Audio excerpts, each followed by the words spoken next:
Bayangkan miliaran dolar yang mengapung di luar negeri menunggu rumah aman dan transparan yang menguntungkan.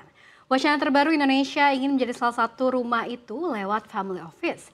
Tidak sekedar slogan, ide itu kini muncul dalam pembicaraan publik bahkan sejak era Presiden Jokowi.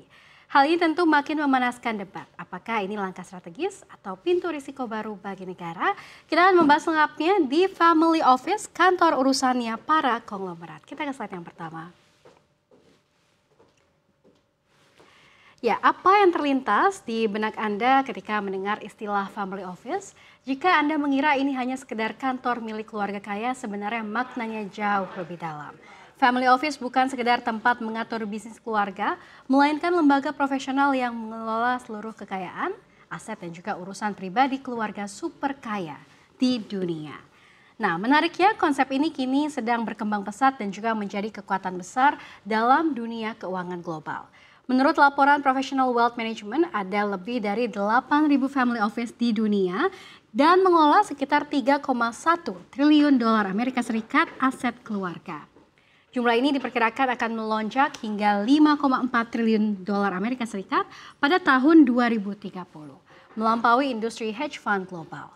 Poin utamanya, family office adalah lembaga pengelolaan keluarga super kaya yang mengatur keuangan, aset dan juga kegiatan filantropi secara profesional untuk menjaga warisan lintas generasi. Ini pun dampaknya sangat besar terhadap ekonomi global karena banyak family office yang menanamkan dana di sektor investasi alternatif, kemudian juga teknologi, real estate dan juga private equity.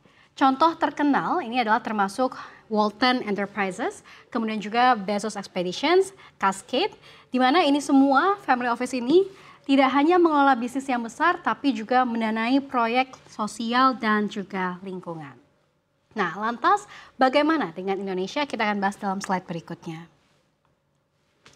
Ya, gagasan pembentukan dari family office sendiri ini di Indonesia bukan datang secara tiba-tiba di tahun ini.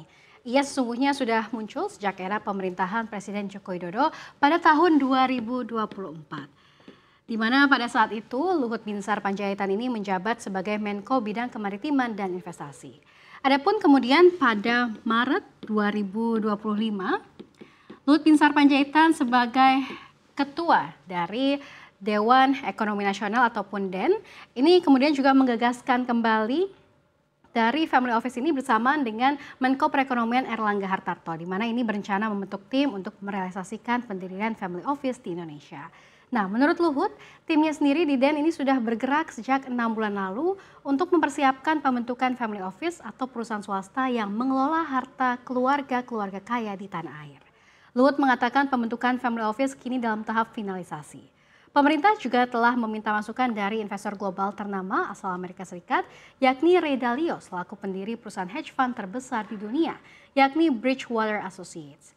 Nah, dikutip dari Detik Finance, ketika publik ini menyoroti rencana tersebut, Menteri Keuangan Purbaya Yudisadewa pada Senin 13 Oktober ini langsung menyatakan APBN tidak akan dialihkan untuk family office. Menq ini mengungkapkan bahwa saya sudah dengar lama isu itu, family office, tapi biarkan saja. Kalau DEN bisa bangun sendiri, ya bangun sendiri saja. Saya tidak akan mengalihkan anggaran atau APBN ke sana. Nah, Luhut kemudian memberikan penjelasan di mana family office tidak ada urusan dengan APBN. Dan konsepsi pembiayaannya akan ditanggung oleh para investor yang menaruh dananya sendiri. Secara lengkap dalam acara 1 tahun pemerintahan Prabowo Gibran di Hotel JS Nuansa, Jakarta Selatan pada Kamis 16 Oktober 2025, dirinya mengatakan bahwa kita harus bersikap ramah terhadap investasi asing agar bisa berjalan dengan baik. Itu sebabnya saya usulkan untuk membuat family office. Family office itu tidak ada urusannya dengan APBN. Ini adalah kata Luhut. Nah, hingga kini rencana itu terus diperjuangkan termasuk pengembangan kawasan keuangan khusus di Bali sebagai pusatnya. Nah, apa fungsi dan juga manfaat dari family office? Yang pertama, menarik dan mengalihkan modal global ke dalam negeri. Gagasan Luhut, investor global dapat menyimpan dan juga mengelola kekayaannya di Indonesia melalui family office dengan insentif fiskal tertentu, misalnya pembebasan pajak saat penyetoran awal ataupun zero tax yang kemudian dikenakan pajak saat dana diinvestasikan ke proyek domestik. Nah, yang kedua adalah distribusi investasi ke sektor produktif dalam negeri. Alokasi dari dana family office ini diharapkan memang ke sektor real. seperti infrastruktur, teknologi, energi, dan juga yang lain sebagainya, guna mendorong pertumbuhan dan juga lapangan pekerjaan. Nah, yang ketiga adalah modernisasi tata kelola dan profesionalisme. Struktur family office ini mengharuskan pendekatan profesional dalam pengelolaan investasi, governance keluarga, dan juga regulasi serta compliance. Nah, yang keempat adalah filantropi serta dampak sosial lingkungan. Karena sifatnya ini jangka panjang dan juga warisan keluarga, banyak family office juga memfokuskan ke aspek keberlanjutan atau sustainability, proyek ESG, dan juga investasi yang berdampak atau impact investing. Namun kalau berkaca begitu ya dari sisi skeptis, wacana di media ini menyoroti sejumlah risiko, di mana transparansi yang terbatas, potensi penyalahgunaan insentif pajak, dan juga beban regulasi, serta kekhawatiran bahwa manfaat utama akan dinikmati oleh kelompok yang sangat elit saja. Nah, Luhut juga menyebut bahwa mekanisme pajak akan dirancang sedemikian rupa agar investor tidak dikenakan pajak saat menaruh dana. Baru kemudian dikenakan pajak saat menginvestasikan ke proyek domestik. Juga ditekankan bahwa keamanan dan juga kepastian hukum harus terjamin agar investor ini percaya menempatkan dana mereka di Indonesia. Nah, lalu seperti apa contohnya kita akan bahas di next slide. Ya, pertama ada dari Amerika Serikat atau di wilayah barat. Contohnya ini banyak keluarga kaya yang mendirikan family office formal atau SFO sejak abad ke-19. Ini contohnya merupakan The Rockefeller Family. Nah, namun untuk contoh modernnya sendiri ada berbagai keluarga dan 6 keluarga di sini, yakni yang pertama adalah Walton Enterprises. Ini adalah dikelola oleh keluarga Walton, pendiri Walmart, di mana family office ini mengatur kekayaan pribadi, bisnis, dan juga kegiatan sosial keluarga. Didirikan tahun 1983, Walton Enterprises kini mengelola aset lebih dari 400 miliar USD dan menaungi Walton Family Foundation yang fokus pada pendidikan dan juga pembangunan masyarakat. Nah, yang kedua ada Accession LLC, yakni family office milik Elon Musk yang menangani kekayaan hasil dari Tesla, SpaceX, hingga Neuralink. Didirikan tahun 2016 dan dikelola oleh Jared Birchall. Accession LLC ini mengatur investasi pribadi, proyek filantropi, serta kepemilikan berbagai perusahaan teknologi milik Musk. Nah, yang ketiga adalah Bezos Expeditions. Dari namanya saja kan sudah Bezos begitu ya, di mana ini memang milik Jeff Bezos yang didirikan pada tahun 2025. Family office ini mengelola aset keluarga termasuk saham Amazon dan juga investasi di berbagai startup.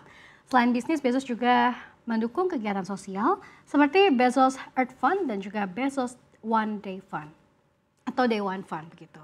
Nah, yang keempat adalah Agash milik grup Arnold, di mana ini merupakan family office milik Bernard Arnold. Melalui Agash, Arnold ini mengatur kepemilikan berbagai merek mewah dunia seperti Louis Vuitton dan juga Dior. Struktur ini juga memastikan kekayaan keluarga tetap terkelola lintas generasi. Nah, yang kelima ada Lawrence Investment, di mana dikelola oleh Larry Ellison, pendiri dari Oracle. Family office ini menyalurkan dana untuk investasi teknologi dan juga proyek filantropi. Selain itu, Larry Ellison juga termasuk dalam Giving Pledge untuk menyumbangkan sebagian besar kekayaannya. Nah, yang terakhir contohnya adalah Cascade Investment. Ini adalah family office milik Bill Gates yang mengatur aset pribadi dan juga dana yayasan Bill dan juga Melinda Gates Foundation. Cascade berperan penting dalam mendukung proyek kesehatan, pendidikan, dan inovasi teknologi di seluruh dunia. Jadi jelas ya pemirsa, untuk contoh-contoh family office ini tidak hanya mengelola kekayaan pribadi, tapi juga investasi strategis dan filantropi. Nah, yang kedua ini kita beralih ke wilayah timur, ada dari Hong Kong, Singapura, dan UAE atau UAE, di mana ada Dubai dan juga Abu Dhabi. Negara-negara ini punya ekosistem keuangan yang sangat welcoming bagi investor kaya dengan insentif fiskal dan juga regulasi yang stabil dan dukungan pusat keuangan. Mereka ini menawarkan fasilitas pajak yang rendah dan layanan eksklusif bagi investor asing. Luhut menyebut motif Indonesia mengimitasi praktik dari Singapura, Hong Kong, dan juga Abu Dhabi sebagai contoh yang menarik dana kekayaan global ke dalam wilayahnya. Ya pemirsa, family office bisa jadi katalis modal global untuk memasuki Indonesia, pintu masuk investasi anak bangsa dan insentif luar negeri. Tapi tanpa regulasi yang kokoh, transparansi, dan kerangka keadilan, kita hanya menukar potensi pembangunan dengan risiko keleluasaan elit. Sebelum membuka kantor keluarga nasional, pertanyaannya bukan lagi apakah bisa, tapi untuk siapa dan bagaimana kita menjaganya.